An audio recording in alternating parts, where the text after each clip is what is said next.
Hey viewers! Hope you're all doing great.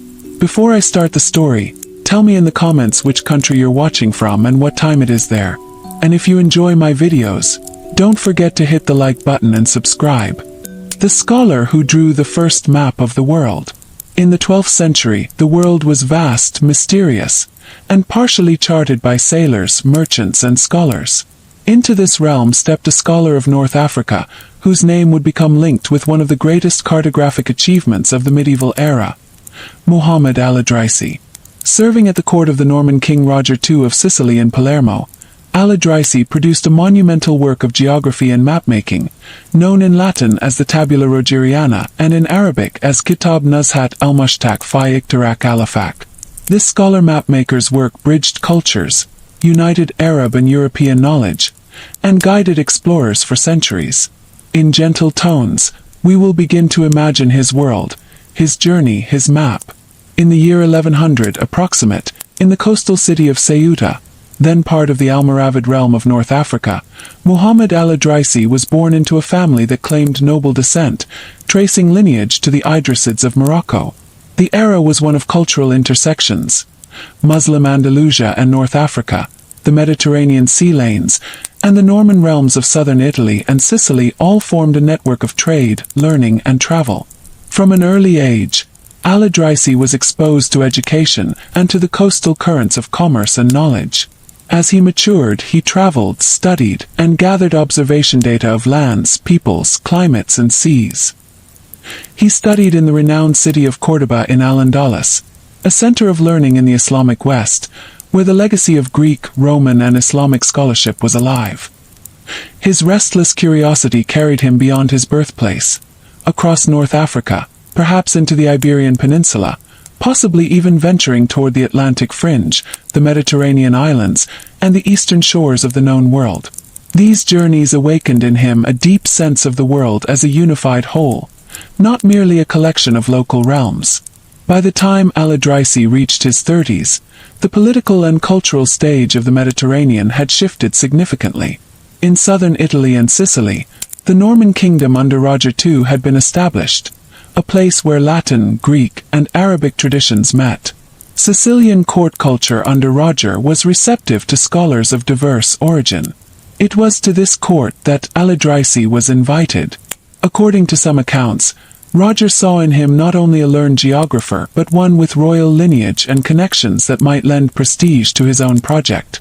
In 1145, approximately, Al-Idrisi accepted the invitation and entered the service of the Norman king in Palermo.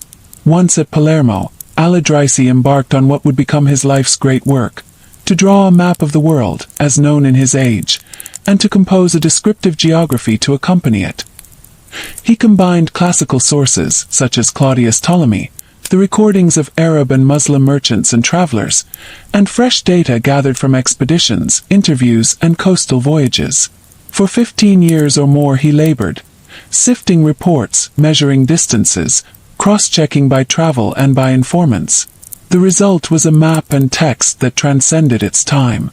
In January 1154, the work was essentially completed under his direction.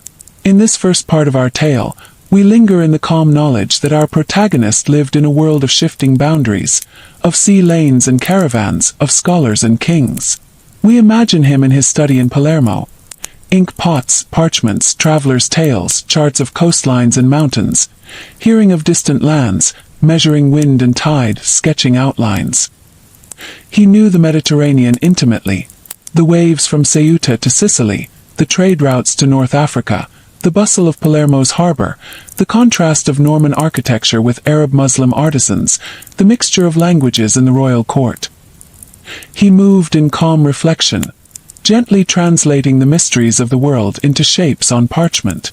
As the light of the Mediterranean sun filters through the narrow windows of the palace study, we begin to see his effort. The first line drawn on the map disc, the coastline of Spain, the rivers of North Africa, the mountains of Anatolia.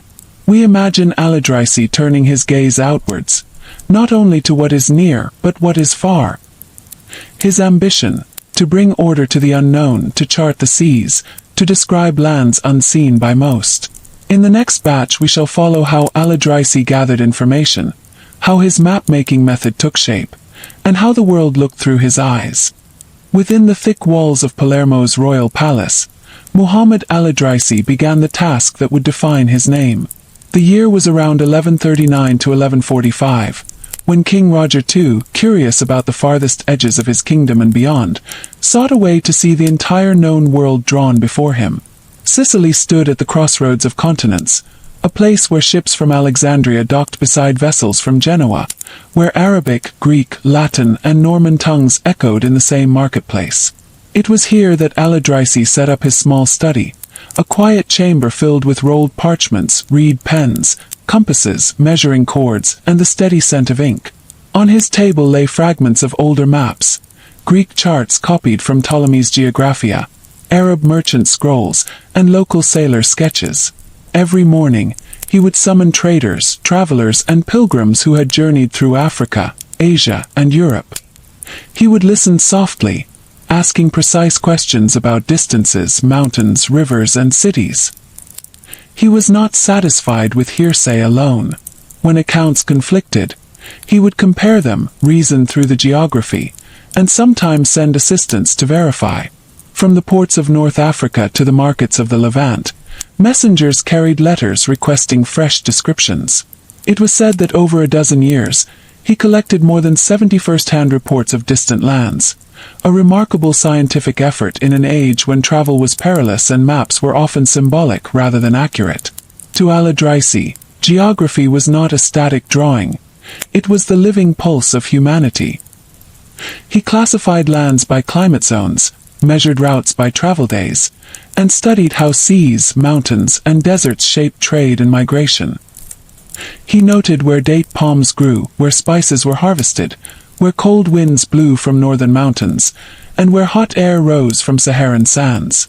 In gentle rhythm, we can almost imagine him working, his fingers tracing coastlines with deliberate calm, his voice low as he dictates to scribes in Arabic. Between Egypt and Africa lies a stretch of coast abundant in ports and gardens.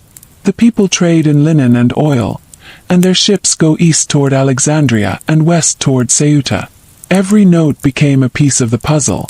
When his data was arranged, he divided the Earth into 7 latitudinal climates, each further subdivided into 10 sections, a system inherited from the Greeks yet refined with Islamic precision. He imagined the world as a sphere, suspended in the heavens, and believed the equatorial lands were habitable while the far north and far south were cold and desolate. The palace environment itself contributed to his serenity. King Roger II encouraged him, providing interpreters, scribes, and access to archives from Greek and Latin scholars. Palermo's library held treasures, old Roman itineraries, astronomical texts, Arabic manuscripts from Cairo and Cordoba.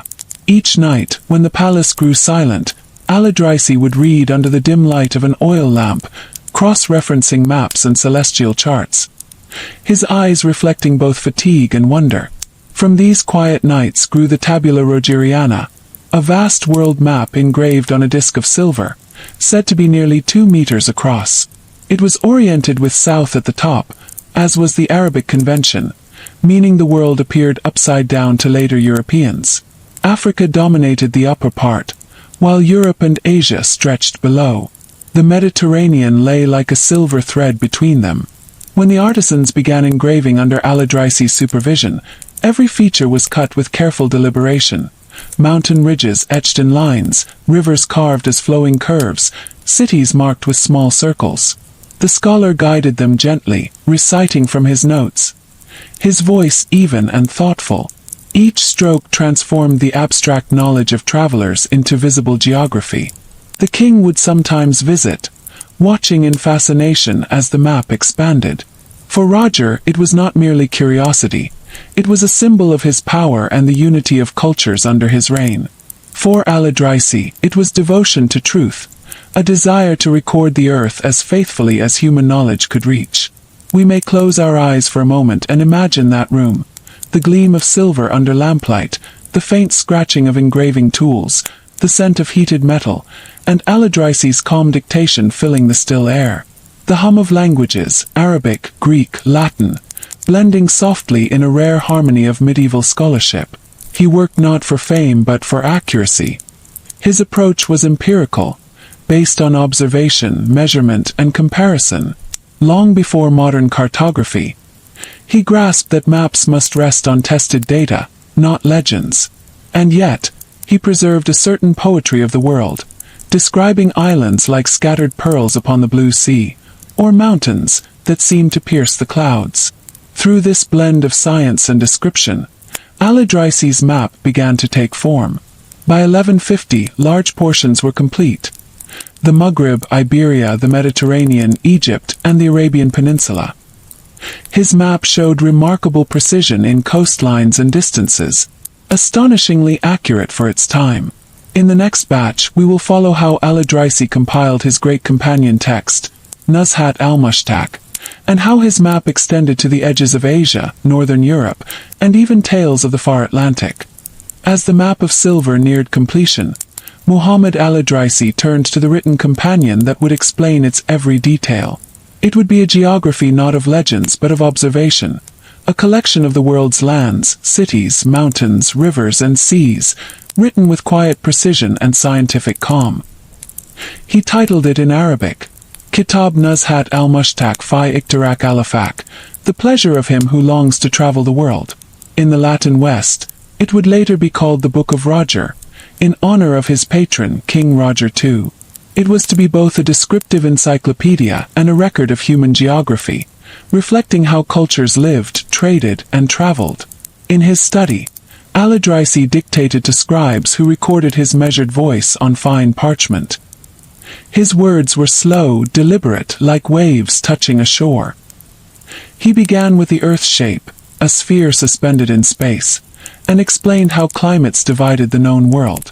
Then, step by step, he described each region, moving from west to east, from the cold north to the burning deserts of the south. Each section opened with care. The first climate begins where the nights and days are equal. Its lands are fertile and rich in trade. He wrote of cities with markets of silk and spices, of ports where merchants bartered ivory and amber, of rivers that nurtured fields of wheat and dates. Yet his tone remained even, never emotional, never dramatic, only the voice of a scholar intent on accuracy. Through his words, the medieval world came alive. Al-Andalus, with its cities of Córdoba, Seville, and Toledo, where learning thrived. The Maghreb, dotted with fortresses and gardens, its mountains reaching toward the clouds. The Nile Valley, where civilization clung to the river's edge, as ancient temples watched over the flowing water. Arabia, dry and vast, its towns linked by trade in incense and gold. Byzantium and Anatolia, where mountains and coastlines shaped the routes between Europe and Asia. He did not stop there. Al-Idrisi looked far beyond the Mediterranean basin, toward the lands of India, China, and the distant steppes of Central Asia. He described the Indus River, the Ganges Plain, and the great cities of the East known for their wealth in silk and gems. His sources included traders who had journeyed along the Red Sea and across the Indian Ocean. Their stories, filtered through his reasoning, allowed him to describe lands that no European map had ever shown.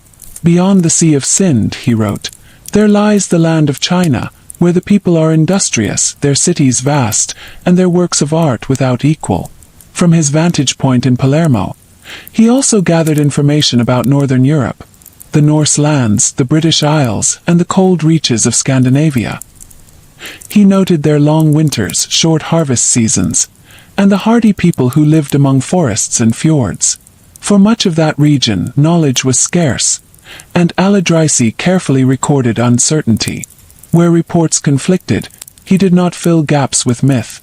He merely wrote, "What lies beyond is not known with certainty." In this way, the Book of Roger became a mirror of medieval curiosity, grounded in fact, humble before the unknown. While the king's court thrived with musicians, poets, and craftsmen, Al-Idrisi's chamber remained quiet. The scratch of the reed pens was the only sound, punctuated by his calm dictation. Visitors described him as a man of serene composure, patient, logical, and kind. His servants recalled that he worked without haste, sometimes pausing to look out the window toward the harbor, as if imagining the routes his words were tracing across the sea. Roger too often visited, eager to hear progress. He would sit beside the scholar, listening as Al-Idrisi read passages describing distant lands. The king's fascination was genuine. He saw in geography a way to rule wisely, to understand trade, climate, and culture.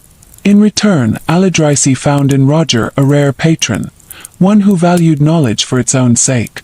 The book expanded to 70 detailed sections, corresponding to the map's divisions.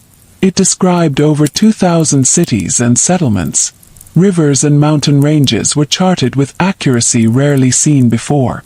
Where possible, Al-Idrisi noted distances in measured travel days and used consistent methods of orientation. He also included the islands of the ocean, from the Canaries and Madeira to the mythical Isles of the Blessed, which sailors claimed to glimpse in the Western Sea. Though uncertain, these descriptions reflected a world on the brink of discovery. In our imagination, the scholar's voice remains calm. And there, at the western limit of the inhabited world, lies the great ocean, endless in expanse, whose farthest boundary none have reached. This ocean, the Atlantic, would centuries later inspire navigators such as Columbus and Vasco da Gama. They would not know Al-Idrisi's name, but his map would whisper its guidance through copies and fragments preserved by scholars of the East and West. By the early 1150s, the map and book together formed a complete system of world knowledge. It united the wisdom of antiquity, the precision of Arabic science, and the openness of Norman Sicily's cultural blend. The Book of Roger was written in elegant Arabic prose, intended both for scholars and rulers. Its pages recorded a calm vision of the world, one that saw beauty in variety, order in geography, and humanity as a single continuum across climates and continents. In the next batch, we will trace how Al-Idrisi's map was presented to King Roger, how the silver disc became a symbol of knowledge in the medieval world, and how it influenced generations long after its creation. The day the map was unveiled in Palermo is said to have been serene. The morning light spread across the palace courtyard, where olive trees cast soft shadows on the marble floor. Courtiers and scholars gathered in hushed anticipation, for word had spread through Sicily and beyond.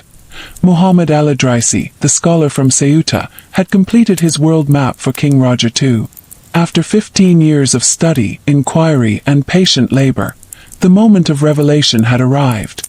Within the great hall of the Norman palace, the silver disc gleamed beneath veils of linen. Around it stood translators, mathematicians, astronomers, and envoys from distant lands. The king himself, dressed in robes of gold and white, waited in solemn curiosity. When Al-Idrisi entered, he carried no air of triumph. Those who saw him that morning recalled a quiet man, calm and deliberate, his gaze thoughtful, his hands bearing notes and rolled parchments. The hall fell silent. He bowed before the king, and with a gentle nod, Roger signaled the unveiling. The attendants lifted the linen cloth. Before them lay a great circle of engraved silver, nearly 2 meters wide. Its surface shimmered in the lamplight, etched with delicate lines, rivers, and coastlines. South was placed at the top, a reminder that this was a work of Arabic tradition. The shape of the Mediterranean stretched across the center, flanked by the familiar lands of Africa and Europe. Beyond lay the vastness of Asia, the Indian Ocean, and the mysterious outer seas. Gasps echoed softly. Some recognized their own cities, their homelands traced in silver. Others saw for the first time how their region connected to the wider world. For Roger too, this was no mere ornament. It was the world itself, captured in metal. Al-Idrisi began to speak. His voice was low but steady, filling the hall with its calm rhythm. He explained the map's orientation and its 7 climatic zones. He showed how the Nile flowed northward through Egypt, how the Atlas Mountains curved along Africa's edge, how the rivers of Europe joined seas that bound the continents. He spoke not as a courtier but as a teacher, patient, clear, inviting the imagination to travel along each line. His explanations turned the silver disc into a living geography. "Here," he said, pointing to the central sea, "the people of many tongues meet and trade. To the east lies the land of the sunrise, and to the west the sea that has no known shore. Above it, the lands of the Franks and the Slavs stretch toward the cold." King Roger listened intently, asking questions about distant islands, about the sources of the Nile, about the lands of gold and spices. Al-Idrisi answered each with measured certainty, referring to his text, the Book of Roger, where every region was described in detail. 4 hours they lingered over the map. The scholars compared notes. The sailors marveled at the accuracy of the coasts. One chronicler later wrote that the map contained the truth of the earth, gathered from the tongues of men. That evening, when the court dispersed, Al-Idrisi and Roger remained alone. The king, moved by what he had seen, expressed gratitude. He recognized the map not merely as a scientific achievement but as a symbol of unity, the work of a Muslim scholar for a Christian ruler, a collaboration that reflected Sicily's rare harmony of cultures. In that moment, Palermo stood at the heart of the world, not by conquest but by knowledge. The tabula rogeriana was unlike anything before it. Earlier maps, such as those from Byzantium or Europe, often combined scripture with geography, placing Jerusalem at the center or filling the unknown with monsters and myths. Al-Idrisi's map, by contrast, was grounded in reality, shaped by the accounts of travelers, sailors, and merchants, and refined by mathematical reasoning. He had measured distances through travel days, compared them with astronomical data, and aligned coastlines using the compass. His world was a scientific one, where observation replaced imagination. The silver disc itself was both fragile and precious. Engraved by skilled artisans under Al-Idrisi's supervision, it was designed for display in the royal library, where it would serve as a reference for governance and exploration. Copies were later made on parchment, each preserving the knowledge for future generations. As the weeks passed, visitors came to see the marvel. Delegations from the Byzantine Empire, from North Africa, and from the Italian city-states all viewed the map with wonder. Many took notes or sketches. Through these reproductions, the map's influence began to spread silently across continents. We can imagine Al-Idrisi returning to his chamber that night. The palace had grown still. The harbor beyond the window glimmered under moonlight. He sat before his manuscripts, now complete, and reflected on the long years of labor. The voices of travelers who had shared their stories seemed to echo faintly in his memory. He had not sought glory. His satisfaction lay in the thought that knowledge could outlast empires, that truth, once written, could travel farther than armies. For King Roger, the map confirmed his realm's prestige, a kingdom that valued learning, that united the wisdom of the Latin, Greek, and Arabic worlds. For Al-Idrisi, it was a testament to the human desire to understand the earth in all its complexity and beauty. In the calm silence of his study, he began revising the accompanying text, ensuring each region corresponded precisely to the engraved image. His notes were careful, rivers corrected, towns renamed, coasts refined. He believed accuracy was not a luxury but a moral duty.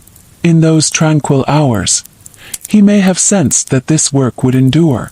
Centuries later, fragments of his map would surface in libraries from Cairo to Paris. Scholars of Renaissance Europe would study them, unknowingly tracing the lines first engraved under his supervision. The tabula rogeriana would become one of the great scientific landmarks of the medieval world. But in that quiet year of 1154, Al-Idrisi's satisfaction was simple: to have drawn the earth as faithfully as human knowledge allowed. In the next batch, we will explore the scientific methods Al-Idrisi used. His approach to measuring distance, his astronomical reasoning, and how his cartography reflected both Islamic science and Greek tradition. In the quiet halls of Palermo, where the fragrance of parchment and wax mingled with the sea breeze, Muhammad Al-Idrisi continued to refine his understanding of the world. His map and his book were not the results of imagination alone. They were built upon method, observation, and reason. The scholar was not merely a geographer but a scientist in the truest medieval sense, guided by precision and evidence. In the 12th century, few men spoke of the earth as a sphere. Many thought of it as flat, or bounded by mysterious seas. Yet Al-Idrisi, following the heritage of Greek thinkers such as Ptolemy, and the scholars of Baghdad and Cordoba, described the earth as round, like an egg, he wrote, whose yolk lies at the center. This was no metaphor but a conviction grounded in astronomy and observation. From the roof of the palace, he would often climb at dusk to study the sky. The city of Palermo spread below him, its minarets, domes, and towers glowing under the Mediterranean sun.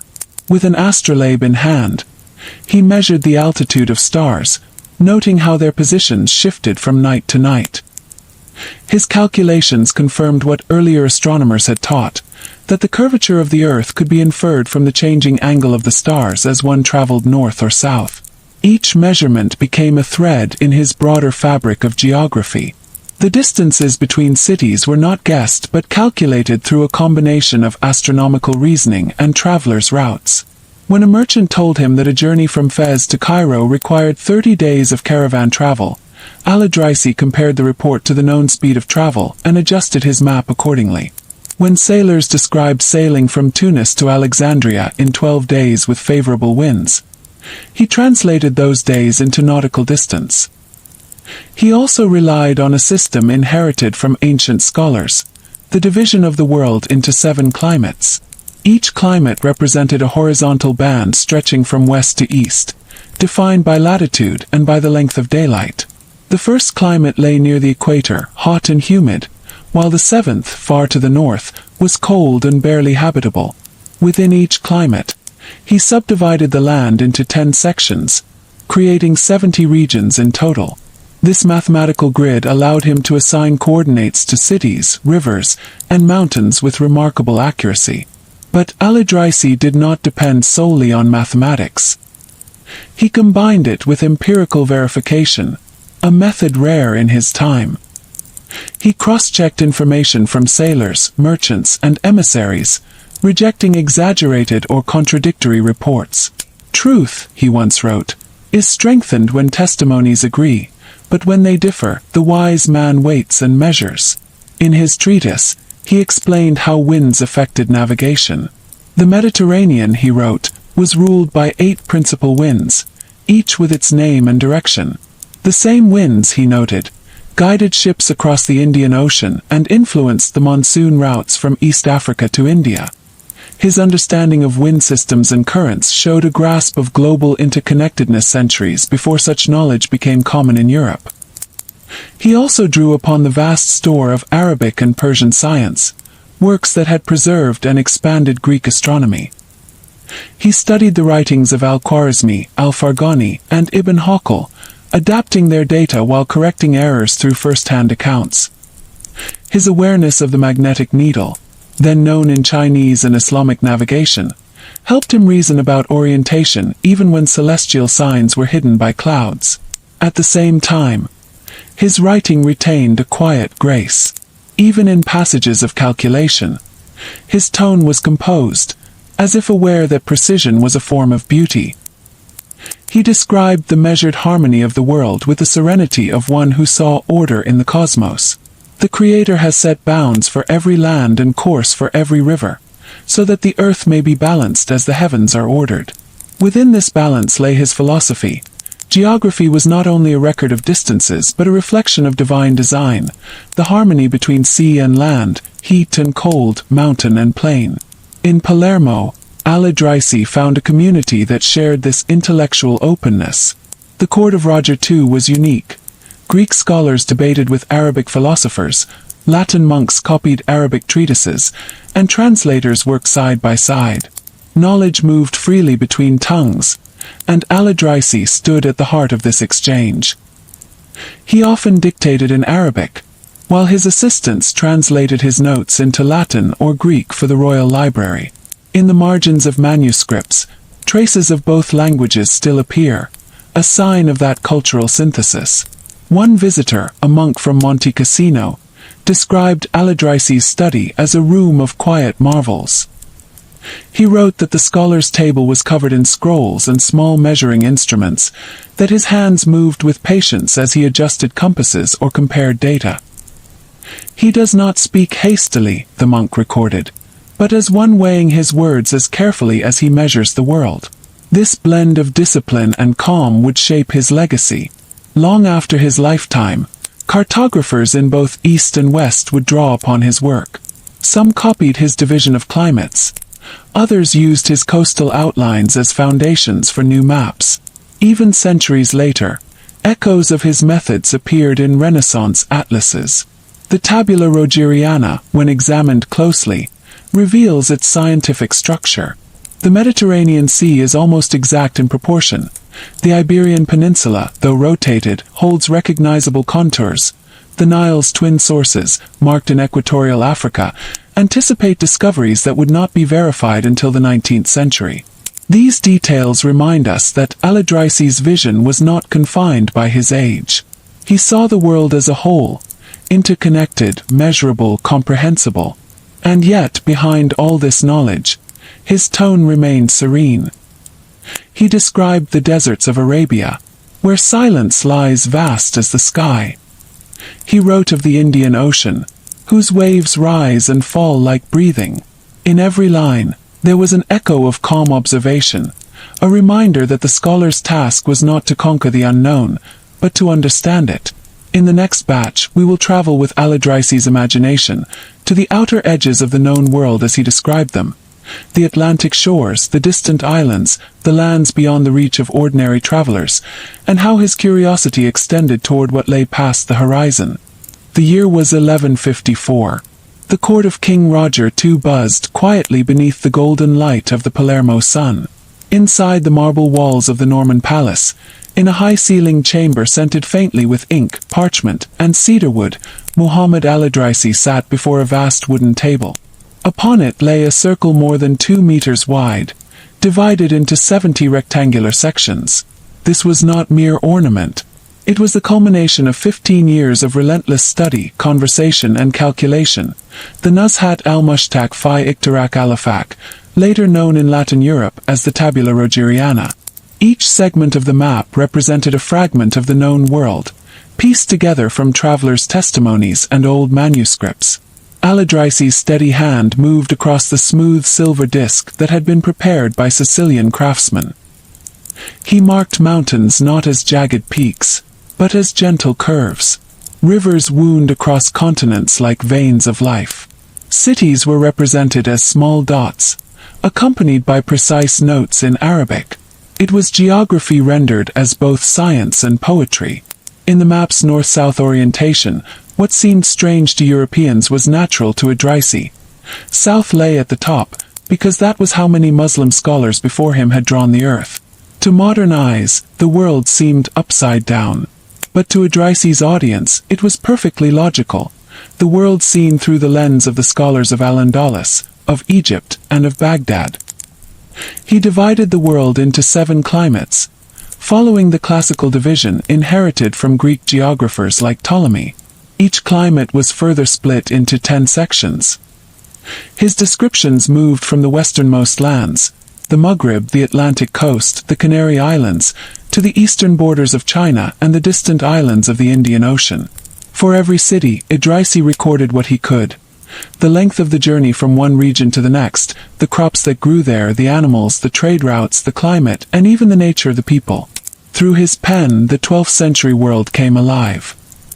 He wrote of Al-Andalus, the glittering cities of Córdoba and Seville, where scholars debated the cosmos beneath the arches of mosques. He described the gold trade from Sudan, the fertile lands of Egypt, and the bustling markets of Cairo, where goods from India and Byzantium mingled. He mapped Sicily with care, recording its mountains, rivers, and ports, a tribute to his royal patron. Beyond that, he traced Constantinople, Baghdad, and Samarkand, each described with wonder and precision. Even China appeared, the land of silk and porcelain, known through traders' tales that reached the Red Sea and beyond.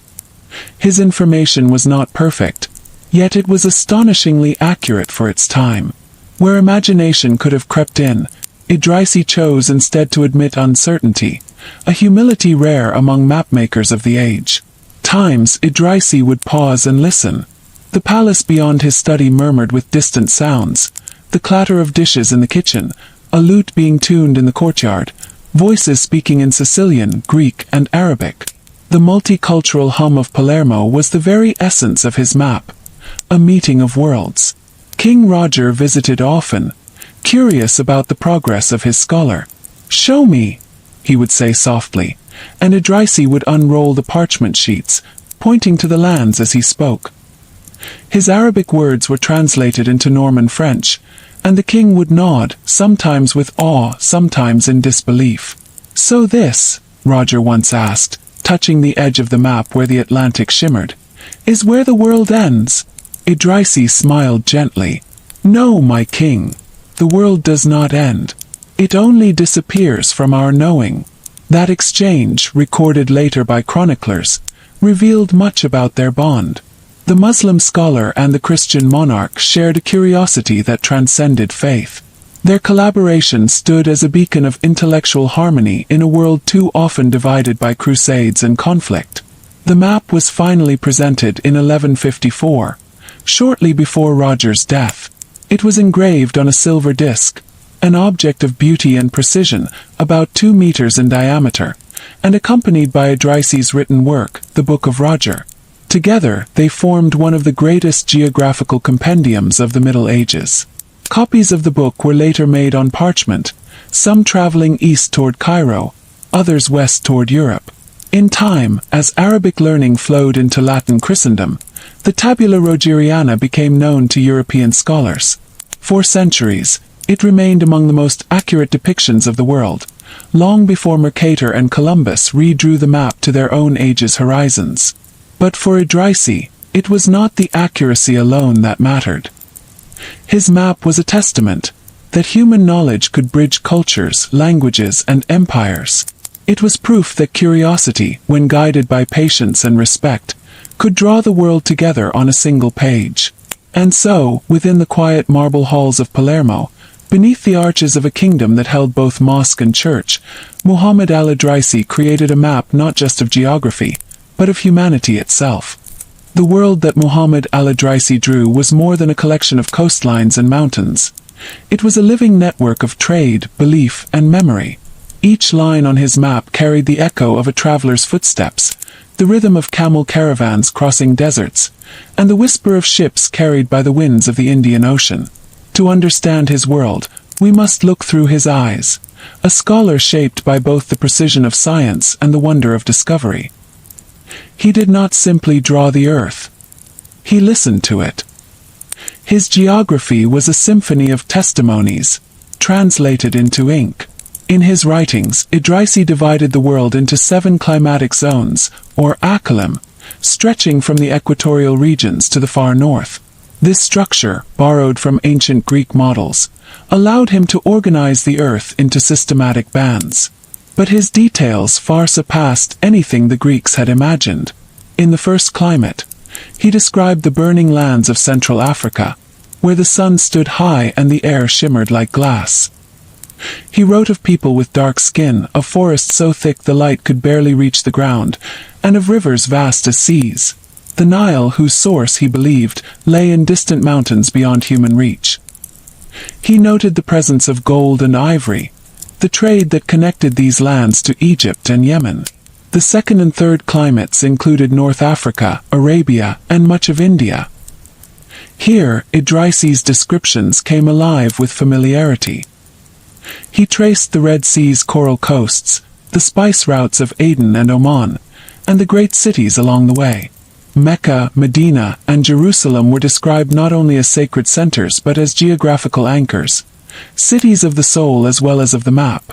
In the fourth and fifth climates, Idrisi placed the Mediterranean world, the heart of trade, learning, and empire.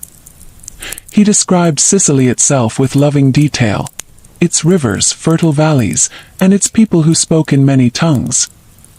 He wrote of Spain and Portugal, whose Atlantic shores were known to sailors long before Columbus. He described the Iberian Peninsula as a land of scholars and artisans, its hills covered with olive trees and its cities glowing with the brilliance of Cordoba's lamps. Beyond that lay Gaul, modern France, and the northern lands of the Franks, where cold winds blew and nights were long. Idrisi recorded that these lands were rich in metals, forests, and livestock, though less so in the fruits and spices of the south. His knowledge of Europe was remarkable. Few geographers of his time had described it so carefully. Further north still, in the 6th and 7th climates, the world became uncertain. He wrote of Scandinavia, a place he called the land of the midnight sun, where the night might last for only a few hours. He spoke of strange peoples beyond, the Slavs, the Rus, and the distant isles that lay at the edge of human habitation. His accounts were drawn from merchants and sailors who had ventured into the frozen seas and returned with tales of darkness and light. He marked England and Ireland, known to him as Inglaterra and Irlanda, describing their coasts, rivers, and forests. He mentioned London, though faintly, as a city of trade. His map extended even to the Baltic Sea and hinted at lands that might have been parts of Scotland or Iceland, though the details were dim. Yet what is striking about Idrisi's work is not merely its scope, but its tone. There is no arrogance in his writing, no claim to complete truth. Instead, he wrote with the careful humility of a scientist, noting where his information was uncertain, marking the borders of the unknown with quiet honesty. The lands beyond this, he often wrote, are not clearly known to us. In this way, his map mirrored the human condition, always seeking, never fully knowing. As he compiled these accounts, Idrisi also described the routes that bound the world together. From Tangier to Alexandria, from Basra to Delhi, from the islands of the Indian Ocean to the steppes of Central Asia. He traced the roads of merchants and pilgrims. He described the sea routes that joined Yemen with India, and India with China. He mentioned the monsoon winds, the seasonal breath of the ocean that carried ships eastward in summer and westward in winter. His awareness of these rhythms reflected not only scientific observation but also the wisdom of sailors passed down through generations. In North Africa, he charted the caravan paths across the Sahara, immense journeys that could take months, from the oases of Fez and Sijil Massa to the kingdoms of Ghana and Mali.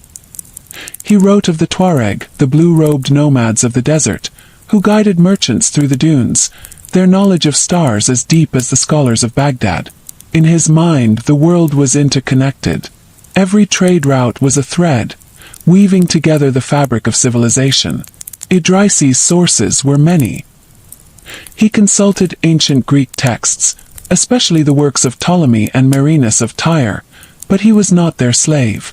He corrected them where he could. He incorporated the findings of Arab navigators who had reached as far as the coasts of East Africa and China. He listened to travelers from Byzantium, Persia, and even Northern Europe. Some accounts came from merchants who had visited India and described the city of Kannauj, the rivers of the Ganges, and the temples along its banks. Others spoke of China's imperial court, its porcelain and silk, its great walls, and its well-ordered cities.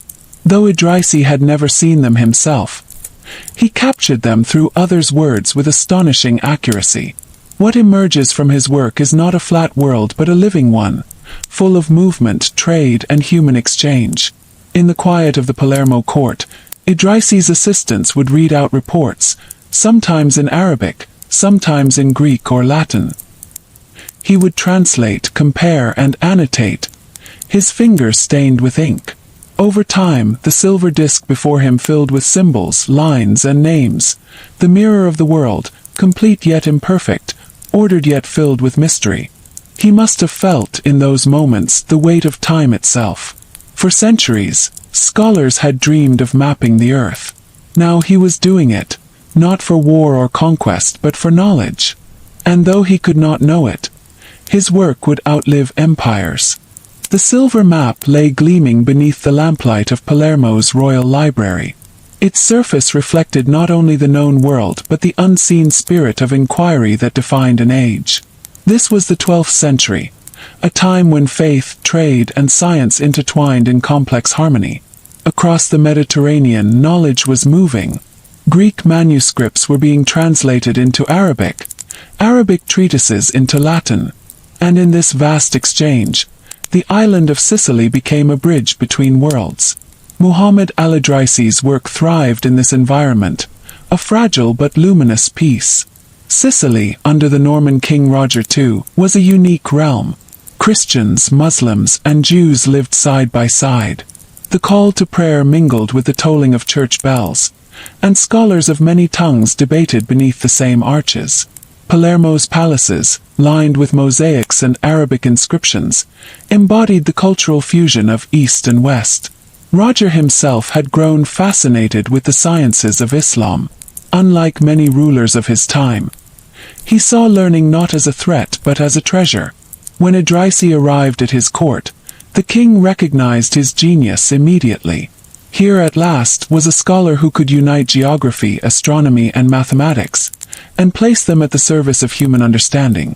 Together they conceived an idea rare in medieval history, to map the entire world, not for conquest but for curiosity. Roger wanted to know his realm's place in the greater order of the earth. Idrisi wanted to show how all lands, known and unknown, connected like threads in a divine pattern. It was said that Roger often visited Idrisi's study in the evenings. The scholar would spread scrolls before him, and the two would lean over the parchment, speaking softly, the flicker of oil lamps casting their shadows on the walls. One Christian, one Muslim, both seeking truth through reason. Their conversations became legendary in later chronicles. Idrisi explained the rotation of the heavens, the routes of trade, and the nature of distant peoples. Roger asked questions with the hunger of a child and the patience of a philosopher. "Do men truly live at the edge of the north?" he once asked. "They live," Idrisi replied gently, "though their nights are longer than our days." Over 15 years the project grew vast. Idrisi gathered information from merchants, pilgrims, ambassadors, and sailors who passed through Sicily. The port of Palermo, one of the busiest in the Mediterranean, became a living archive of human geography. Travelers from Africa brought tales of Timbuktu and the Niger River. Traders from Byzantium spoke of the Black Sea and the Caucasus. Genoese and Venetian merchants told of France, Britain, and the cold northern seas. Idrisi compared their accounts meticulously, cross-checking distances, landmarks, and directions. He was not content with hearsay. He required precision. His notebooks were filled with calculations, each distance converted into miles and days of travel, carefully verified against the movement of the stars. From these records, the Tabula Rogeriana took shape, not as a single sheet, but as 70 detailed maps, later bound together to form a vast depiction of the known world. His methodology was astonishingly modern. He used the reports of multiple witnesses, assessed their reliability, and synthesized data with logic and care. He criticized older sources when they contradicted observation, and where evidence was thin, he made cautious approximations rather than wild conjecture.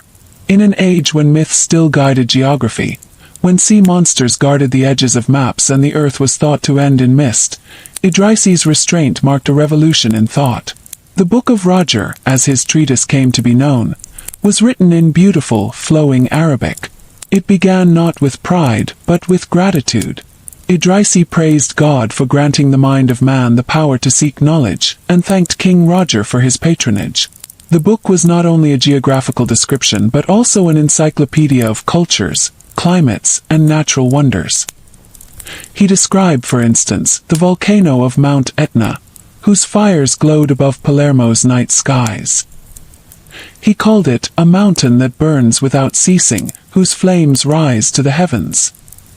He spoke of the Nile's mysterious source, believing it began in two great lakes deep within Africa, a hypothesis closer to truth than most Europeans would achieve for 600 years.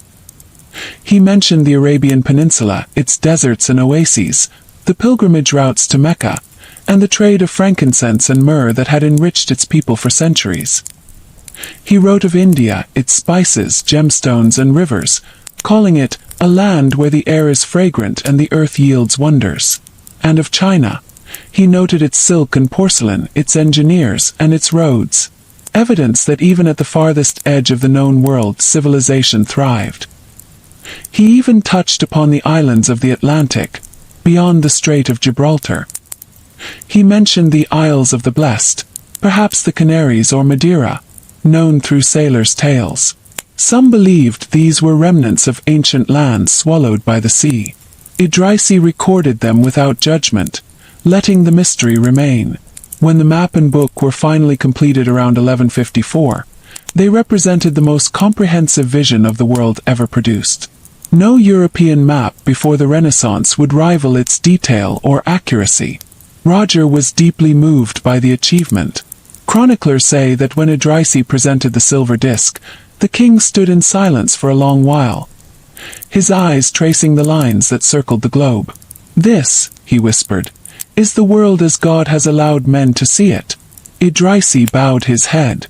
"And yet, my king," he replied softly, "it is but a shadow of his creation." It was a moment of humility and grandeur. Two men standing before a map that contained the best knowledge of their age, aware that the true world still stretched beyond their sight. But history, as always, turned quickly. Only months after the map's completion, Roger too died, leaving behind a legacy of tolerance and curiosity that his heirs could not sustain. Political strife shook Sicily, and Idrisi's work, though preserved in copies, would soon be threatened by wars and neglect. Yet his map endured. It traveled through scholars' hands, copied, translated, and studied from Palermo to Cairo, from Damascus to Toledo. The silver original, it is said, was lost, perhaps melted down in later years, but the knowledge it contained outlived every empire that followed. Al-Idrisi's world was not only drawn in metal, it was carved into history. When Muhammad al-Idrisi completed his Book of Roger, he did more than chart lands and oceans. He captured the rhythm of human existence as it unfolded across continents. The 12th century world he described was vast, fragile, and deeply interconnected. In his words, every mountain had a voice, every river a story, every city a purpose. He wrote not as a dreamer but as an observer, steady and reverent before the mystery of creation. In the second part of his book, Idrisi moved beyond maps to describe the natural world. He classified plants, animals, and minerals according to region and climate, recording their uses and trade value. He mentioned crops that flourished in the hot lands, dates, sugarcane, cotton, and pepper, and those of temperate regions such as olives, wheat, and grapes. He discussed how winds and rainfall changed with geography, how deserts expanded and rivers shrank. He also examined the scientific principles of geography. He believed the Earth to be spherical, an understanding inherited from Greek astronomy and refined by Muslim scholars. He wrote that the Earth is round like a ball, suspended in space, surrounded by the air, echoing the theories of Al-Farghani and Al-Biruni before him. To a world that still imagined flat horizons, this was bold truth. In one section, he described how sunlight and distance influenced the color of skin and the nature of crops. His tone was analytical, never moral. He saw diversity as a reflection of nature's balance. The Creator, he wrote, has placed every people in the climate suited to their lives. Al-Idrisi's work also revealed the technological imagination of his age. He described the instruments used by sailors, the astrolabe for measuring stars, the kamal for estimating latitude, and the magnetic compass, which was beginning to spread westward from China. He explained how sailors read the heavens to steer across oceans, following the pole star or the arc of the sun. He even touched upon the phenomenon of the Earth's curvature, noting how ships disappeared hull first over the horizon, and how mountain peaks were the first to emerge from the sea when approaching land. His explanations were simple, patient, and filled with the quiet authority of observation. Through his writing, one senses not ambition but calm, a man content to uncover truth for its own sake. Idrisi's tone could shift from scientific to lyrical when describing distant lands. In India, he wrote of rivers that flow with the gentleness of silk, of trees that bore fruit in every season, and of merchants who sailed eastward with gold and pearls. He described the Arabian Sea as the path of trade and destiny, its winds dictating the fortunes of kingdoms. He spoke of China as a place of wisdom and artistry, where porcelain was as white as snow and as thin as eggshell. He mentioned the emperor's court, where scholars recorded the stars and measured the length of shadows to know the passage of seasons. He admired Byzantium for its architecture and laws, and Constantinople, the city of the two seas, for its wealth and beauty. He wrote of the Rus and Slavs, describing their markets, their furs, and their icy rivers where boats were dragged across frozen water, even in regions he could only imagine, like the far north. His curiosity remained unshaken. He wrote, "Though we have not reached these lands, the truth of their cold and their long nights is known to those who trade there." Al-Idrisi was not a traveler in the manner of Ibn Battuta or Marco Polo. His journey was of the mind, a voyage through other men's eyes. He gathered fragments of experience and wove them into a coherent whole. This method, though it required trust, also demanded discipline. His assistants in Palermo were numerous: translators, scribes, and artists. They copied texts from Arabic, Greek, and Latin sources. Idrisi would read each, compare their contents, and dictate revisions. His table was rarely empty. Scrolls piled high, inkpots arranged neatly, the smell of parchment mingling with candle smoke. Outside, the sound of waves reached faintly from the harbor, a reminder of the world he sought to capture. His map, the silver disc, was not meant to be carried or used by sailors. It was a philosopher's map, intended to show the unity of creation. Its orientation, with south at the top, placed the world of Islam at its heart, but not in arrogance, only in custom. To Idrisi, every culture had its place on the same sphere. It is said that Idrisi's approach to geography influenced how scholars viewed knowledge itself.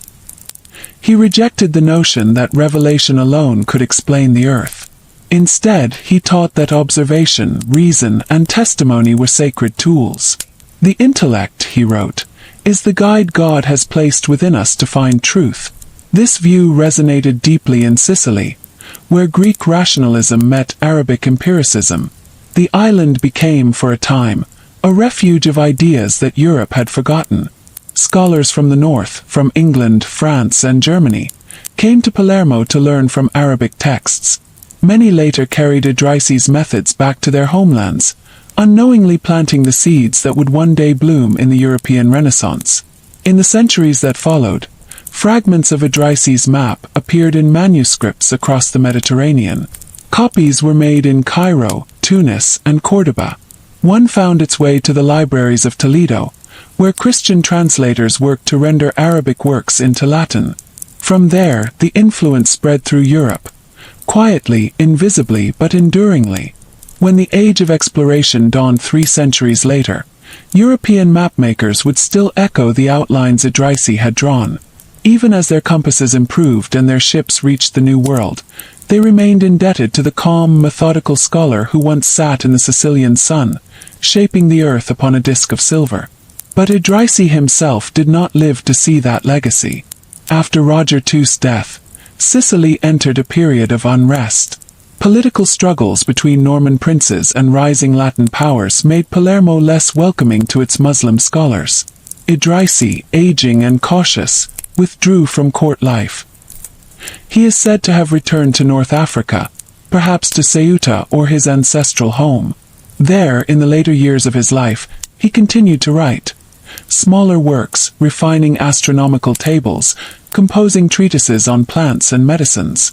Though he never again undertook a project as vast as the Book of Roger, his mind remained alert, disciplined, and humble before the immensity of creation. He died quietly, sometime after 1165, leaving behind no monument but his writings. His grave, unmarked and uncelebrated, would be forgotten. Yet his name endured in the libraries of scholars who valued truth over fame.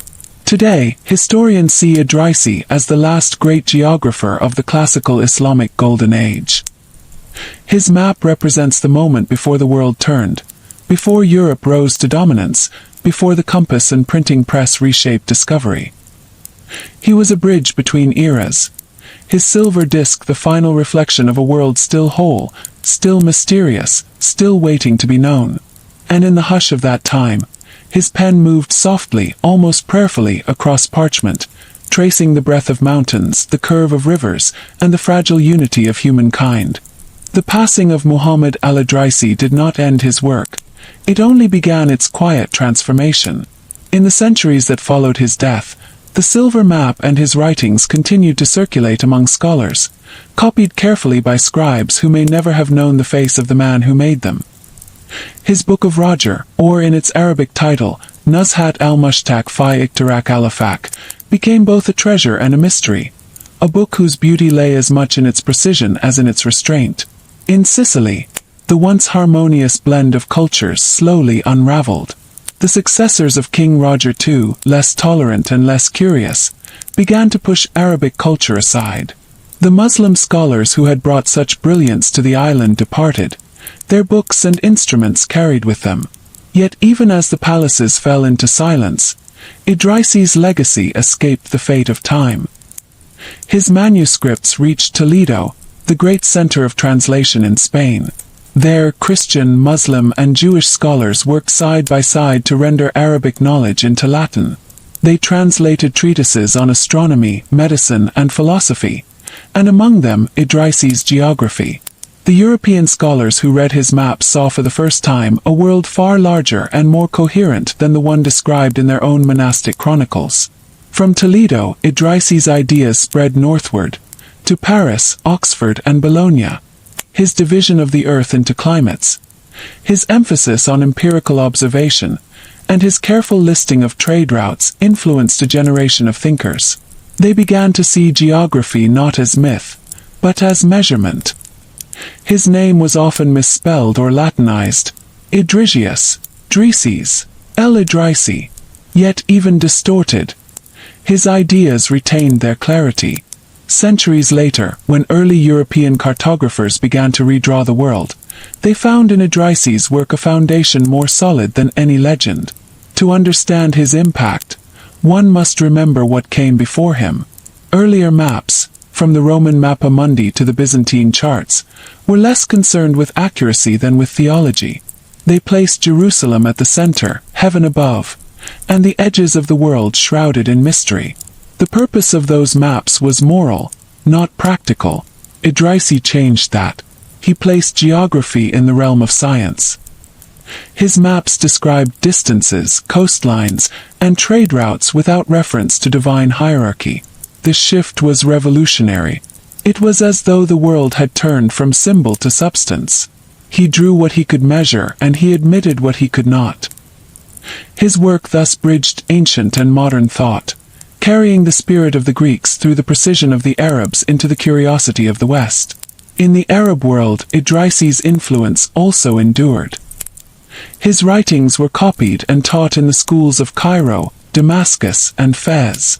Later geographers such as Al-Qazwini, Yaqut al-Hamawi, and al-Dimashqi drew heavily upon his methods. His description of Africa in particular remained unsurpassed until the 15th century. Even after the Mongol invasions swept through the Islamic heartlands in the 13th century, destroying libraries and scattering scholars, Idrisi's maps continued to survive in fragments, some folded into manuscripts, others recopied by hand in secret. It was as if the knowledge itself refused to vanish. One copy, preserved in the Bodleian Library at Oxford, still shows the elegance of his script. Delicate Arabic calligraphy, fine lines tracing rivers and coasts, and notes written in brown ink that describe the cities of the Mediterranean. Another, kept in the Bibliothèque Nationale de France, reveals how carefully Idrisi's successors revered his work, adding small corrections but never daring to alter his structure. The endurance of Idrisi's vision came from more than accuracy, came from his philosophy. He believed that knowledge belongs to all mankind, that truth could not be owned by any single faith or nation. In the introduction to his Book of Roger, he wrote that God had spread wisdom among all peoples and tongues, as light spreads from the sun. This belief echoed deeply through later ages. When Renaissance thinkers rediscovered the works of Aristotle and Ptolemy, they also rediscovered Idrisi, a Muslim scholar who had preserved and extended their legacy. In this way, the chain of learning remained unbroken, connecting Alexandria to Baghdad, Palermo to Florence. When the great voyages of discovery began in the 15th century, when Columbus, Vasco da Gama, and Magellan set sail into the unknown, they carried maps and instruments whose lineage could be traced, in part, to Idrisi's principles. Though the world they found differed from the one he drew, his spirit guided them. Observe, record, and measure without arrogance. There is an image often used by historians, that Idrisi stood at the crossroads of civilizations. It is true, but it is more accurate to say that he built the bridge between them. His work emerged from an age when cultures still spoke to one another, when the Mediterranean was not a border but a meeting place. In Palermo, his map had been a symbol of coexistence. The silver disc, engraved with Arabic names under a Christian king, reflected a world that had not yet learned to divide knowledge by creed. That unity would fade in later centuries, but Idrisi's work would remain as a quiet memory of what harmony could achieve. Among modern scholars, Idrisi is now recognized as one of the founders of scientific geography. Historians of cartography often describe his Tabula Rogeriana as the most accurate map of the pre-modern world. It depicted the full sweep of the Old World, from the Atlantic to the Pacific, from the Arctic to the equator, with remarkable proportional balance. Even his errors were instructive. He exaggerated the width of the Mediterranean slightly and misjudged the scale of Africa's southern regions, but his accuracy in describing the Indian Ocean, the Arabian Peninsula, and North Africa astonished later researchers. His method of dividing the Earth into 70 rectangular maps laid the foundation for modern atlas design. Beyond science, Idrisi's writing also preserved the cultural memory of places that might otherwise have been forgotten. Through him we glimpse the markets of Cordoba, the harbors of Aden, the salt caravans of the Sahara, and the monasteries of Asia Minor. He wrote with affection, not judgment, describing human life in its infinite variety. One cannot help but imagine Idrisi in his final years, an elderly scholar in Ceuta or Tunis, sitting by a window that overlooks the sea. The Mediterranean stretches before him, a living map of waves and wind. The silver disc he once made for a king is gone, but in his mind, the world remains vivid. He knows, perhaps, that his time is ending, but he also knows that truth, once written, does not die. He leaves behind not monuments of stone, but lines of ink, lines that will guide others long after the palaces of Sicily crumble. In this, Idrisi achieved something rare. He gave the world a shape it could recognize, not only on parchment but within thought itself. He turned the unknown into something that could be imagined, measured, and shared. And in doing so, he reminded humanity that curiosity, when guided by humility, is the highest form of faith. Centuries have passed since the gleam of that great silver disc faded beneath the Sicilian sun. Yet, across the long corridors of time, the echo of Al-Idrisi's work continued to travel, a whisper between civilizations, resurfacing whenever humankind sought to understand the shape of its own home. For nearly 200 years after Idrisi's death, his map and book remained a point of reference among Arab geographers. In the age of the Ayyubids and later the Mamluks, copies of Nuzhat al-Mushtaq were treasured in private collections and court libraries. Scholars studied his grid system, 70 sections arranged in 10 climates and 7 longitudinal zones, marveling at the mathematical clarity with which he had described Earth's surface. The silver original, however, vanished. Some said it was melted down by a later Sicilian ruler to pay soldiers in a time of war. Others claimed it had been stolen, carried off to North Africa by a fleeing scribe. A few legends suggested that it was deliberately buried, hidden from those who might misuse its knowledge. No record confirms its fate. But even in absence, it became a relic of imagination, the lost mirror of the world. In Europe, Idrisi's influence spread through indirect channels. The Latin translation of his book, produced in 12th century Spain, began circulating among the learned men of Christendom. They encountered a vision of geography unlike any they had known, a map drawn not from myth but from observation. The scholars of the University of Paris debated his orientation. Why was south placed at the top and north at the bottom? To them it seemed inverted, yet to Idrisi and his predecessors in the Islamic world, this positioning reflected the direction of the sun and the order of the heavens. Slowly, Europe began to reconsider what a map truly represented. Not divine hierarchy, but the physical truth of the earth. By the 13th century, copies of Idrisi's descriptions appeared in the libraries of Pisa and Venice, inspiring the early Portolan charts, those nautical maps covered with delicate rum lines. Though European cartographers did not always cite him by name, the mathematical spirit of his work breathed through their instruments. In the Islamic East, too, his influence deepened. In Cairo, the geographer Al-Qazwini adapted Idrisi's method to produce his own marvels of creation. In Damascus, Al-Dimashqi followed his structure, using Idrisi's climates and coordinates as a framework for his own cosmography. Each of these men saw themselves not as innovators but as stewards of a legacy that began with the scholar of Ceuta. Through these successors, Idrisi's descriptions of cities such as Córdoba, Palermo, Mecca, and Baghdad survived the political storms that destroyed so many other records. His notes on the trade routes through the Sahara, the pearl fisheries of the Persian Gulf, and the great rivers of India would later guide travelers and merchants long after his maps had faded. In the 14th century, even as new powers rose, the Ottomans in Anatolia, the Marinids in Morocco, Idrisi's name endured in scholarly circles. He was spoken of as the master of geography, the man who drew the world as God had made it, not as men had imagined it. By the time the Renaissance dawned in Europe, the chain of transmission had grown thin but unbroken. Translations of translations carried Idrisi's data into the works of early modern cartographers. When Abraham Ortelius and Gerardus Mercator began compiling their grand atlases in the 16th century, they acknowledged the Arabic geographers whose measurements had shaped the very notion of latitude and longitude. Among those names, sometimes half forgotten, stood Idrisi's. Even Christopher Columbus, before his first voyage westward, read Latin compendiums that contained fragments derived from Idrisi's coordinates. The Arabic scholar had described an ocean to the west of Africa, vast and navigable, though he did not know its extent.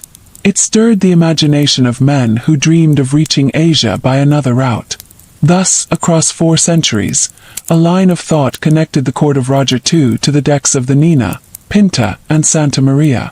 In the Islamic world, meanwhile, Idrisi's legacy found new life under the Ottoman Empire. The Turkish cartographer Piri Reis, in the early 16th century, drew his famous map of the Atlantic, a chart so detailed that parts of the South American coast appear decades before their official discovery. Piri Reis himself cited the ancient maps of the Arabs as his sources.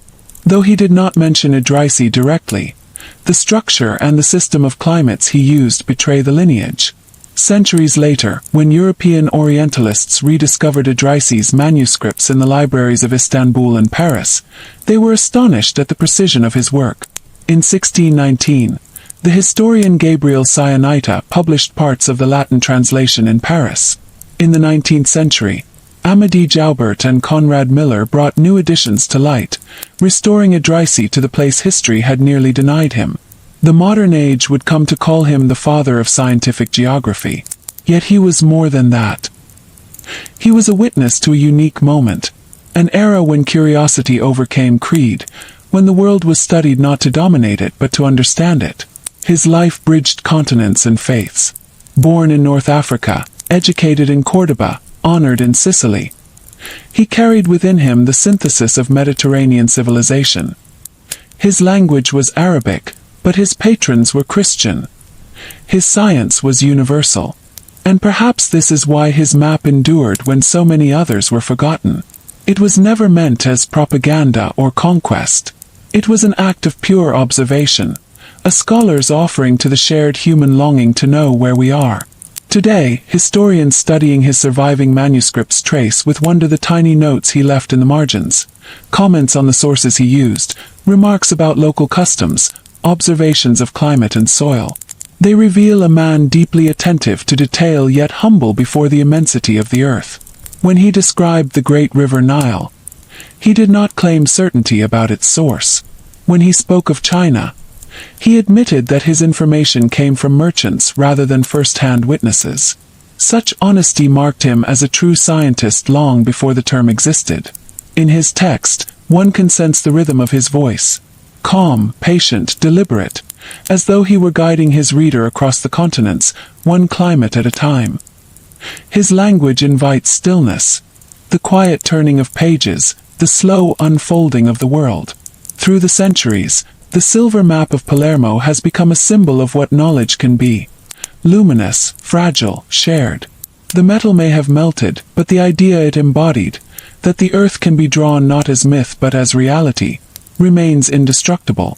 The modern satellite image, glowing on computer screens across the world, is in some sense Idrisi's descendant. The same impulse that guided his hand, to measure, to depict, to connect, guides ours still. Every time a student opens an atlas, every time a traveler traces a route across the sea, a fragment of his dream lives on. The coordinates may be digital now, but the origin lies in that quiet chamber of a medieval palace, where a scholar once leaned over a disk of silver and began to draw the world. The centuries after Al-Idrisi's death brought vast changes to the world he once described.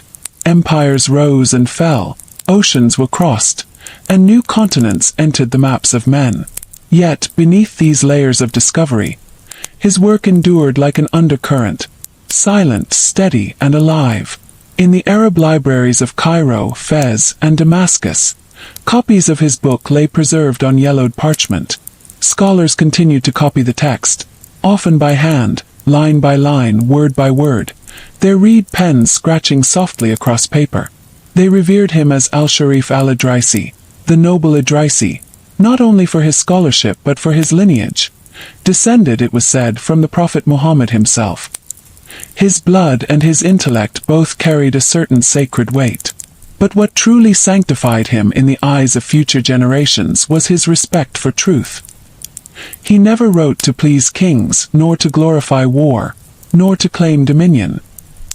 He wrote so that men might see the earth as it was, not as they wished it to be. In the 13th century the world began to shift.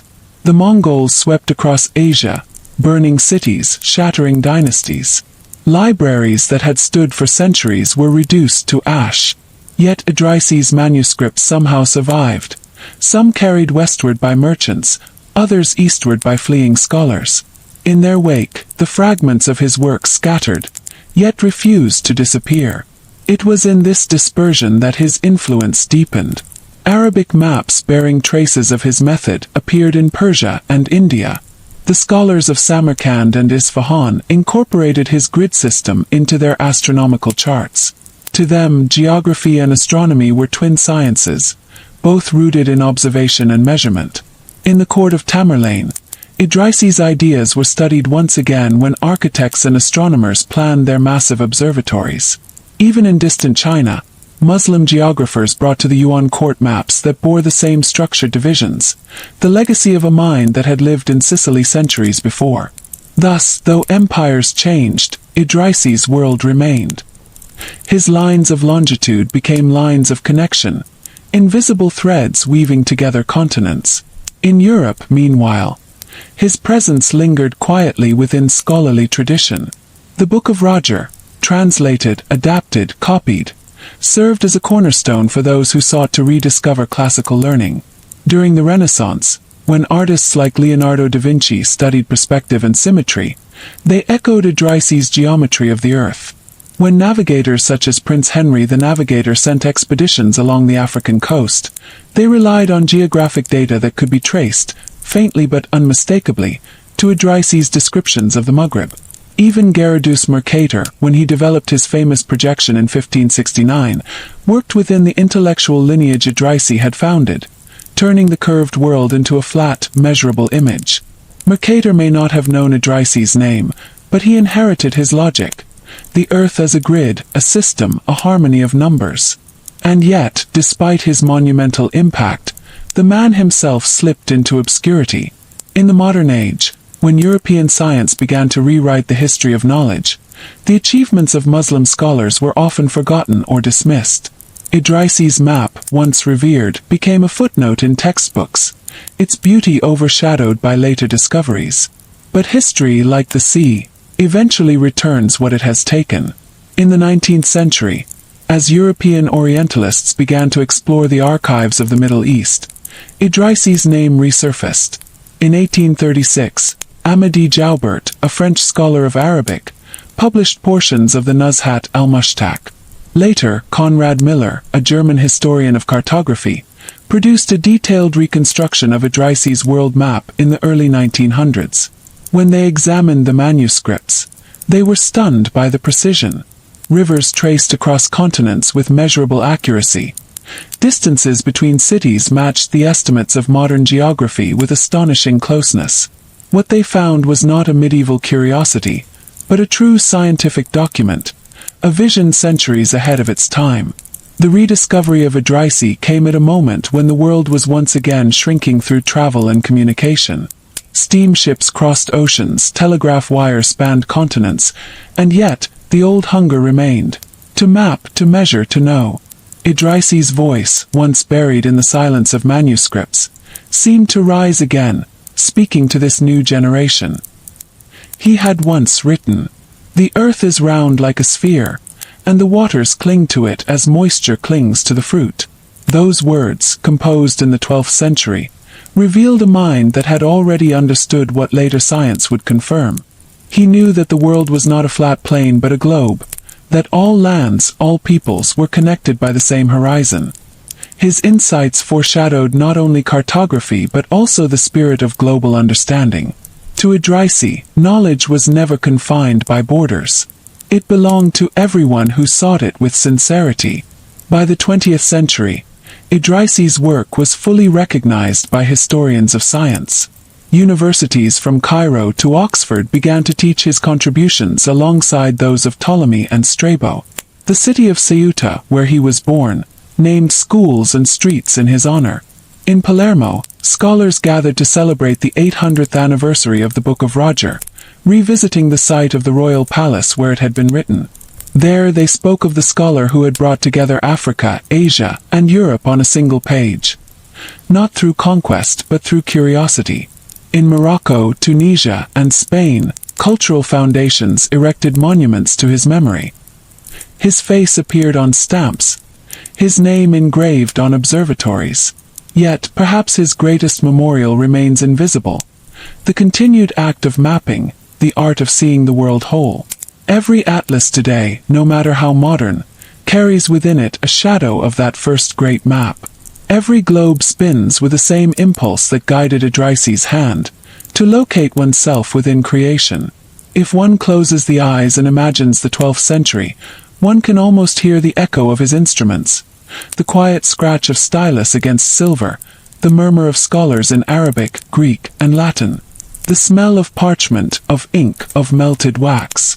In that stillness, a young man from Ceuta looks up from his desk and gazes toward the horizon beyond the palace windows. He does not see boundaries or empires, only the vastness of the world, waiting to be known. That vision, born in a room filled with maps and sunlight, would cross centuries. It would survive wars, translations, and the forgetting of names. It would reach us, silently, patiently, as an inheritance of wonder. When we speak of the world, we rarely think of the minds that first gave it shape, those who imagined it before ships had crossed its oceans, before compasses had found their true north. Yet long before satellites traced coastlines from above, there was Al-Idrisi, seated in a palace overlooking the Mediterranean, holding the earth in his thoughts.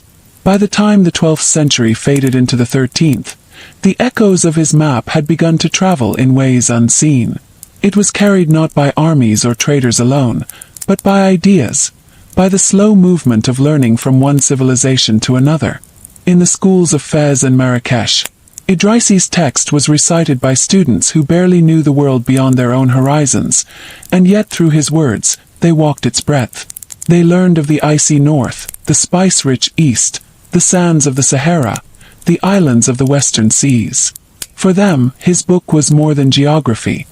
It was a revelation of how vast creation truly was. Each chapter of Nuzhat al-Mushtaq fi Iktirak al-Afaq carried the rhythm of travel. Idrisi moved not only across space but through cultures, describing Greek ruins in Sicily, Berber markets in North Africa, Hindu temples in India, and Chinese ports where silk ships anchored. The care with which he recorded every place reflected not distance but respect. He did not call nations foreign. He called them regions of the same earth. In the centuries that followed, his name became a quiet refrain in scholarly circles. Travelers spoke of the maps of Al-Sharif. Navigators invoked the old charts of the Arabs. His influence persisted even when his authorship was forgotten. By the 14th century, a wave of new exploration swept across the Mediterranean world. Muslim travelers like Ibn Battuta followed routes that Idrisi had first charted on paper. When Ibn Battuta described his journey through Africa, the Arabian Peninsula, and India, many of his observations echoed the earlier geographers' writings, sometimes word for word, though perhaps unknowingly.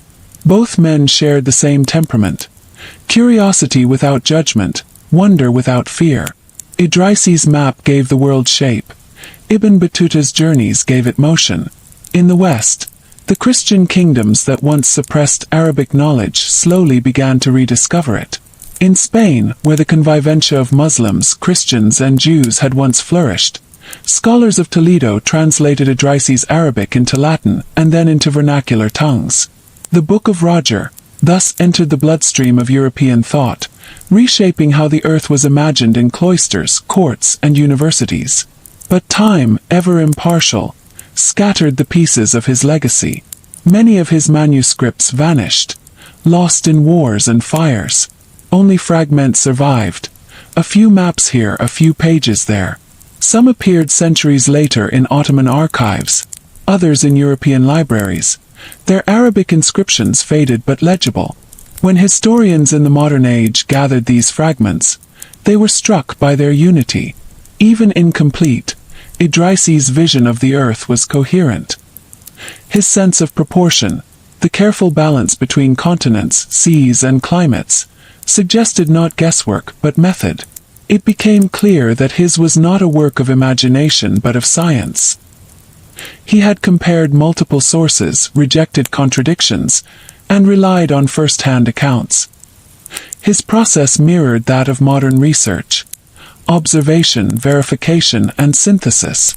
For that reason, many scholars now regard Idrisi as the world's first empirical geographer, a man who combined mathematics, astronomy, and human testimony to build an image of reality. What sets Idrisi apart from others of his time is his restraint. He did not seek fame. He wrote no poetry of conquest, made no grand claims of prophecy. He simply observed. His descriptions of cities and regions carry no exaggeration. When he wrote of Palermo, he described its harbors, its markets, its gardens, but he also noted its walls, its distances, its coordinates. When he described Mecca, he spoke of the sacred city's architecture and its location with the same balance of reverence and precision. He saw no contradiction between faith and reason. For him, to measure creation was a form of worship. To draw the world was to acknowledge its order, the divine symmetry that governed both stars and seas. In his writing, one senses the slow rhythm of a man who worked not in haste but in calm concentration. The silver disc he once engraved must have shimmered under the lamplight, each line etched with deliberate care. His tools were simple: compass, straightedge, stylus. But the vision they served was infinite. Modern historians have tried to imagine the map as it once appeared: a gleaming round surface nearly 2 meters wide, engraved with delicate lines representing mountains, rivers, and coastlines. Around it, Idrisi inscribed names in Arabic, each letter cut so fine it could have been mistaken for lace. To stand before such a map would have been to see the earth itself transformed into art, a world both known and mysterious, balanced between the heavens and the sea. As centuries turned, Idrisi's philosophy quietly seeped into the roots of geography, even as his name receded into the margins. When the age of exploration dawned, Cartographers began to rediscover what Idrisi had understood long before them, that the earth could be measured, and its mysteries mapped through reason.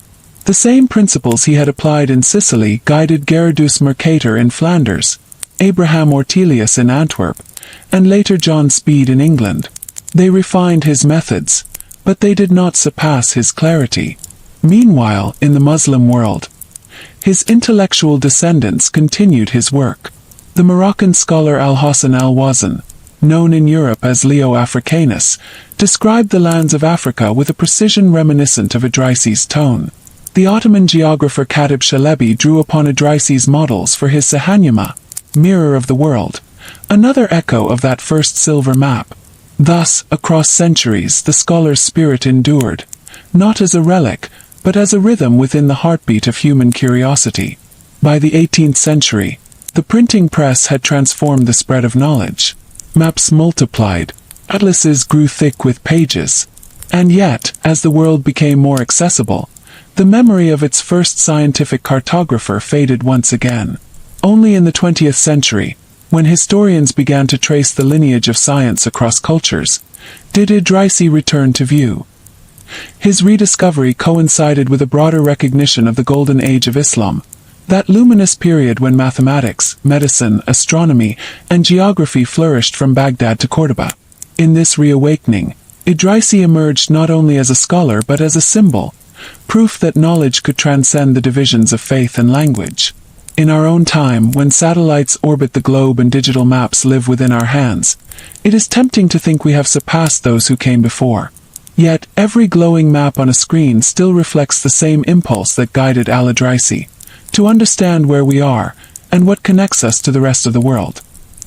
He lived in an age without electricity, without telescopes or telescopic lenses, without the printing press, and yet, with ink, silver, and reason, he drew a world that would endure for 9 centuries.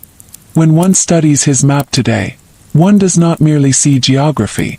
One sees humility before creation, a quiet faith in observation and truth, the kind of faith that does not demand belief, but invites wonder.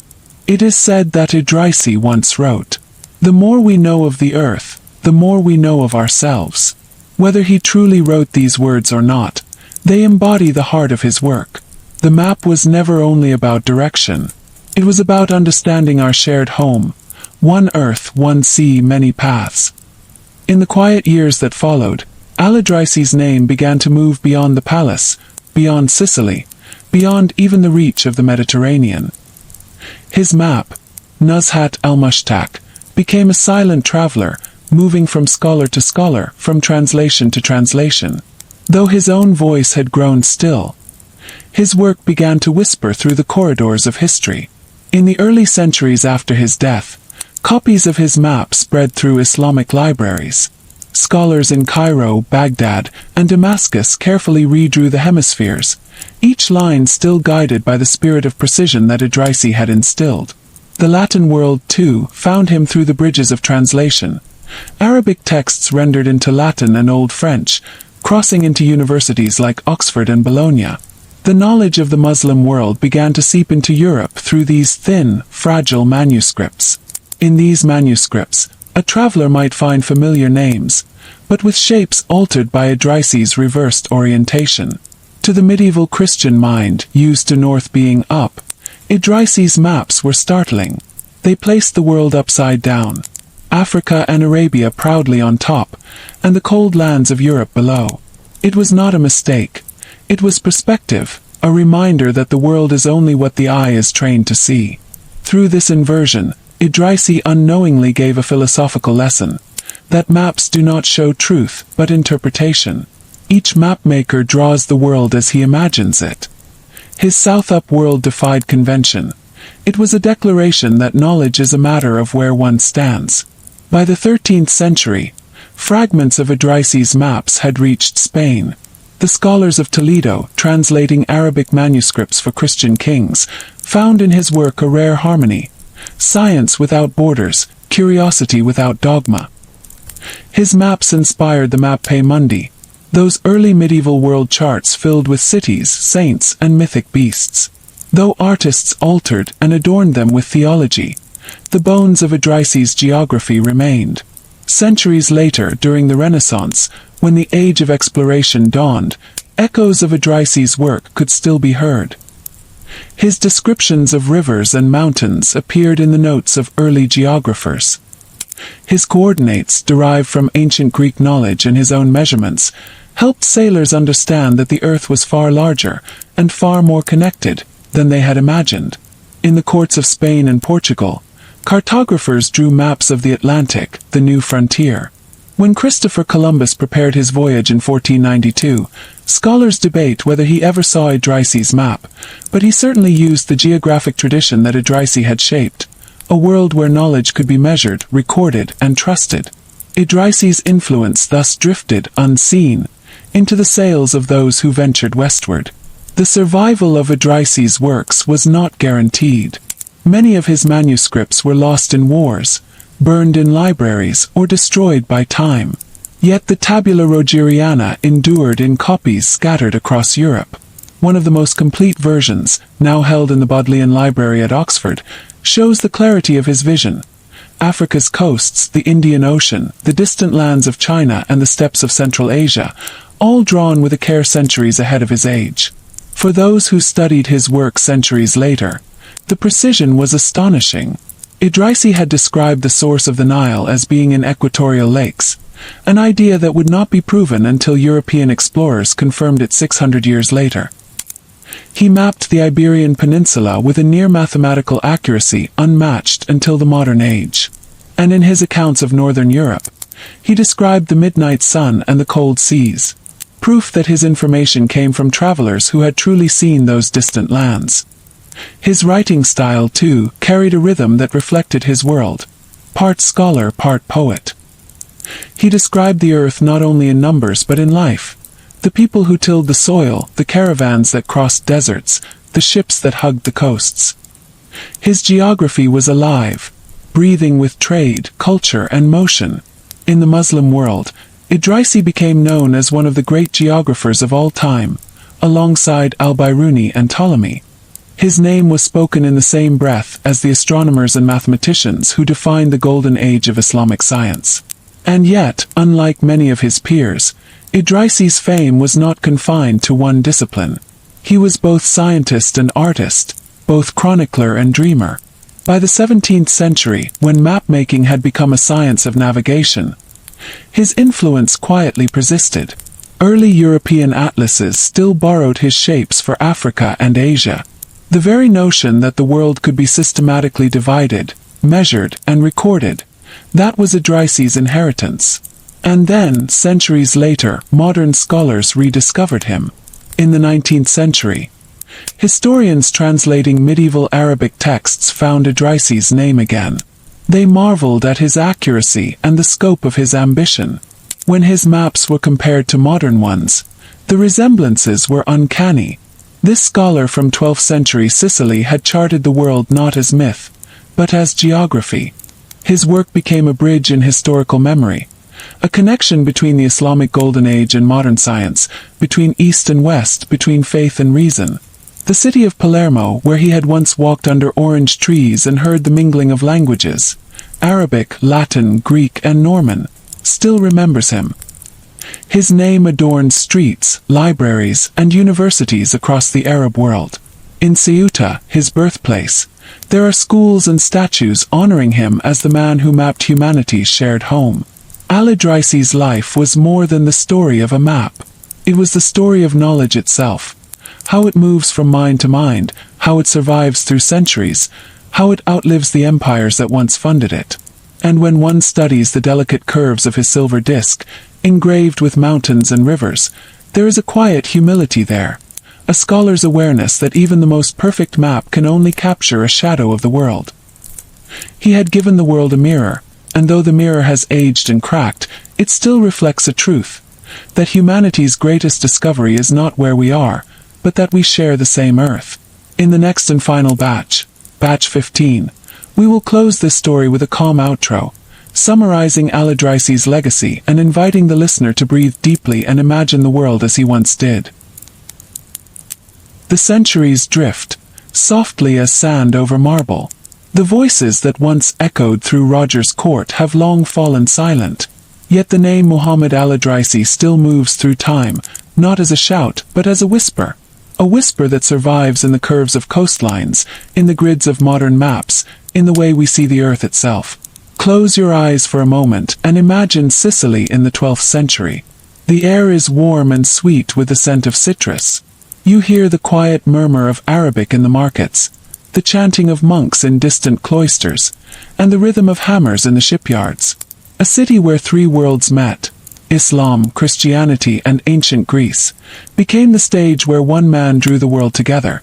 Al-Idrisi sat beneath the soft Sicilian light, his pen gliding over parchment, tracing the edges of an earth that most people had never seen.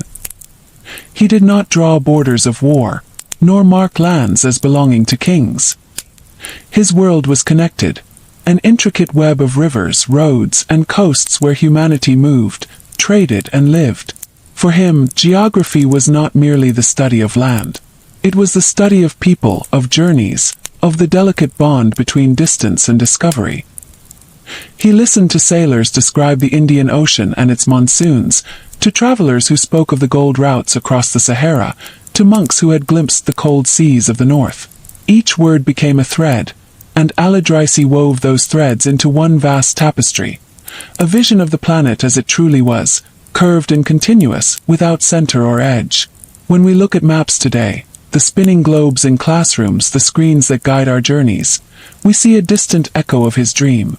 Every coordinate, every boundary, every compass line carries within it the ghost of that first great effort to describe the earth. He never saw his map as final.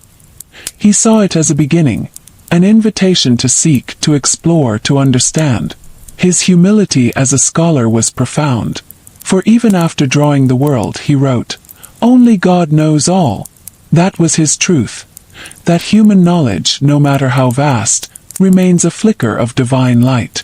And yet, that flicker was enough to guide generations. Sailors in the Mediterranean, merchants on the Silk Road, explorers centuries later, all carried, knowingly or not, a fragment of Idrisi's work within their maps, their minds, their courage. When modern historians rediscovered the Tabula Rogeriana, they found not just geography but philosophy. His world map faced south, reminding us that orientation is a matter of perspective, that what seems below to one culture may be above to another. It was a message beyond science, that knowledge depends on where we stand, and that no single view defines the truth. Al-Idrisi lived in an age of faith, yet he worked in the language of reason. He measured and compared, tested and questioned. He stood between two worlds, belief and observation, and built a bridge between them. That bridge, centuries later, became the very spirit of science. And when his days grew quiet, when his silver disk had cooled and his books were sealed, perhaps he sat once more by the garden of the palace, watching the Mediterranean fade into dusk. He had mapped the known world, but like all true seekers, he knew that discovery never ends. Now take a slow breath. Inhale, the air of history, soft and steady. Exhale, and imagine the ink drying on parchment, the map taking shape under candlelight. The world is round, yes, but in that moment, in Idrisi's hand, it was also alive. Each mountain he drew still stands. Each river he traced still flows. Each city he named still beats with human life. He left us not only a map, but a way of seeing, that all knowledge is shared, that no land is truly foreign, that the earth belongs to everyone who dares to learn it. The story of Al-Idrisi is, in the end, a story of patience, of a scholar who spent years listening, recording, drawing, without seeking glory. His reward was understanding, and through that understanding, immortality. His map lies today in museums, under glass, yet its lines still breathe. They remind us that the world once seemed larger, more mysterious, and that curiosity itself was the greatest adventure. Now let that thought settle. Let your mind drift over the silver seas, across deserts, through mountains. Feel the quiet weight of centuries, the hum of knowledge moving from one age to another. The scholar who drew the first map of the world has long since gone, but his vision remains. Calm, enduring, whole. So, as we close this journey, take another deep breath. The world you live in, the continents, the oceans, the stars that guide you home, were once only questions. And it was a man named Al-Idrisi who, with patience and ink, turned those questions into a map. The lines he drew still connect us. The earth he described is still our shared home. And his legacy, like the horizon, never ends.